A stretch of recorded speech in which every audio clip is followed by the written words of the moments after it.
శ్రీకాకుళం జిల్లా పలాస మండలం పెదంచల గ్రామ అనుమానాస్పద మృతిని పోలీసులు ఛేదించారు. పలాస మండలం పెదంచల గ్రామంలో సంజీవ గురుమూర్తి అనే వ్యక్తి ఈ నెల 8వ తేదీన పొలంలో చనిపోవడం జరిగింది. మృతుని భార్యకి అదే గ్రామానికి చెందిన త్రినాథ్ అనే వ్యక్తితో కొన్నేళ్లుగా అక్రమ సంబంధం కొనసాగుతుంది.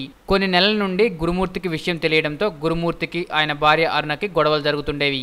ఇలా రోజు రోజుకి గొడవలు ఎక్కువ అవడంతో గురుమూర్తిని వదిలించుకోవాలని పథకం ప్రకారం అతను వేకువజామున బైర్భూమికి వెళ్తుండగా అది గమనించిన త్రినాథ్ మృతుడి మెడలో ఉన్న తువ్వాలతో మెడను బిగుతుగా బిగించి హత్య చేసి పరారయ్యాడు. పోలీసులు పోస్టుమార్టం రిపోర్ట్ ఆధారంగా విచారణ చేపడుతున్న సమయంలో నిందితుడు త్రినాథ్ లొంగిపోయాడు. అనంతరం అతడిపై కేసు నమోదు చేసి రిమాండ్కు తరలించినట్లు కాశీబుగ్గ సిఐ అశోక్ కుమార్ మీడియాకు వివరాలు వెల్లడించారు.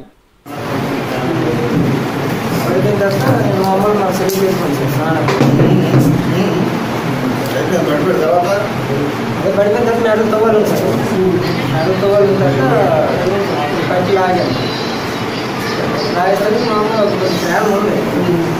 చెరువుకి వెళ్ళాను స్నానం చేసేసరికి అందరూ ఇంకో వస్తుంది చెరువులండి గుడ్లకని ఈరోజు ఇంటికి తీసుకెళ్ళాను. ఇంటికి తీసుకొని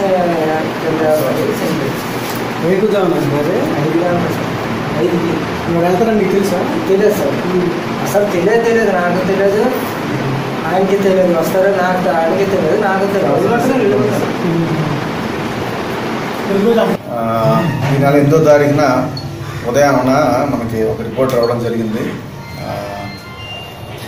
గురుమూర్తి అని, సంజీవ్ గురుమూర్తి అని చనిపోయాడు. ఇలాగా చెరువు గట్టు మీద అతని మెడలో తువాలు ఉంది. తనకు తానుగా చనిపోయినట్లుగా ప్రతిసారి తాగి వచ్చి ఇంట్లో గొడవ పడతాడు.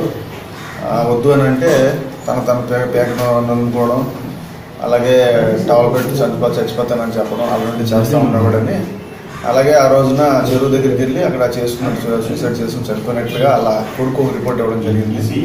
ఆ కొడుకు రిపోర్ట్ ఇచ్చిన బేసిస్ మీద మేము 174 CRPC కింద అనుమానాస్పద మృతి కింద కేసు రిజిస్టర్ చేయడం జరిగింది. దాంట్లో భాగంగా ఇన్వెస్టిగేషన్ చేస్తూ డెడ్ బాడీని పోస్ట్మార్టం పంపించడం జరిగింది. ఆ పోస్ట్మార్టంలో డాక్టర్ గారు, మెడికల్ ఆఫీసర్ గారు మనకి డెత్ డ్యూ టు యాస్పిషియా అని చెప్పి స్ట్రాంగులేషన్ అనేసి ఇవ్వడం జరిగింది. దాని మీద ఎవరో అనుమానం అని తీర్మానించుకుని దాన్ని 302 కింద కేసు ఆర్డర్ చేయడం జరిగింది. దాంట్లో ఇన్వెస్టిగేషన్లో భాగంగా సీన్ ఆఫ్ అఫెన్స్లో విజిట్ చేసి ఆ చుట్టుపక్కల అందరిని ఎంక్వైరీ చేయడం జరిగింది. దాంట్లో భాగంగా చనిపోయిన గురుమూర్తికి వైఫ్కిను అలాగే పాత్ర త్రినాథ్ అనే అతనికి ఇల్లీగల్ కాంటాక్ట్ ఉన్నట్టు, తరచూ వాళ్ళిద్దరూ కూడా గొడవ పడుతూ ఉన్నట్టు వచ్చిన ఇన్ఫర్మేషన్ మీద స్టేట్మెంట్ రికార్డ్ చేయడం జరిగింది. ఫ్యామిలీ మెంబర్స్ కూడా ఈ విషయాన్ని ధృవీకరించారు. తర్వాత మేము అతని కోసం గాలిస్తుండగా ఈరోజు పెదంచల, చిన్నంచల VRO గారు ఇద్దరు కూడాను పెదంచల్లో పంచాయతీ ఆఫీస్లో ఉండగా ఈ పాత్రుని